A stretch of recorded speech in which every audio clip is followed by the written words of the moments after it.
Government सूबे government को बाकायदा ईरानी गवर्नमेंट से पूछना चाहिए कि भाई ये 100 मेगावाट बिजली आप दे रहे हैं, इस वक्त 15 मेगावाट बिजली क्यों है।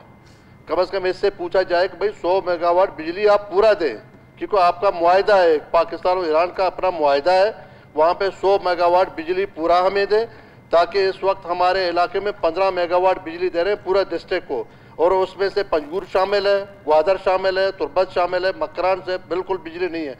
15 मेगावाट जब भी हम बात करते हैं वो कहता है भाई 15 मेगावाट से बिजली ईरान ज़्यादा नहीं दे रहा है।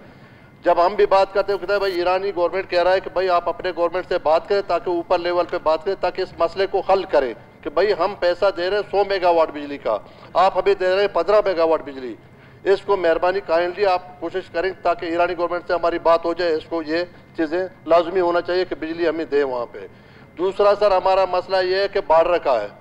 बॉर्डर में हफ्ते में 7 दिन होते हैं, 7 दिन में 3 दिन छुट्टियाँ हैं वहाँ पे और 4 दिन हैं। 4 दिन में अभी इतने हज़ारों गाड़ियाँ वहाँ बॉर्डर पे जाते हैं और फिर भी उनको टाइम 2-2 महीने के बाद एक इलाके का टाइम आता है।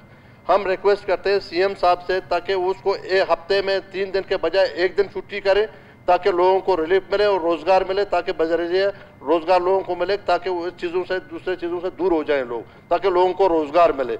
सर ये चीज़ें हम रिक्वेस्ट कर रहे हैं कि सीएम साहब से, ताकि इनको जल्द अज जल्द करें, बॉर्डर को खोल दें। दूसरा हमारा सोराब बॉर्डर है और कपकपार बॉर्डर दस्त है, मन सोराब बॉर्डर है, ये वफाकी गवर्नमेंट ने किए। हम रिक्वेस्ट करते हैं सीएम साहब से इनका ये दोनों बॉर्डरों का जल्द अज जल्द वहाँ पे डीसी साहब को कहे कि भाई इनको खोलें, ताकि लोगों को जरिए मार्च मिले, बॉर्डरों पे लोग आए और जाएं, ताकि अपना कारोबार रोजगार रखें वहाँ पे। सर बड़ी मेहरबानी होगी। Thank you.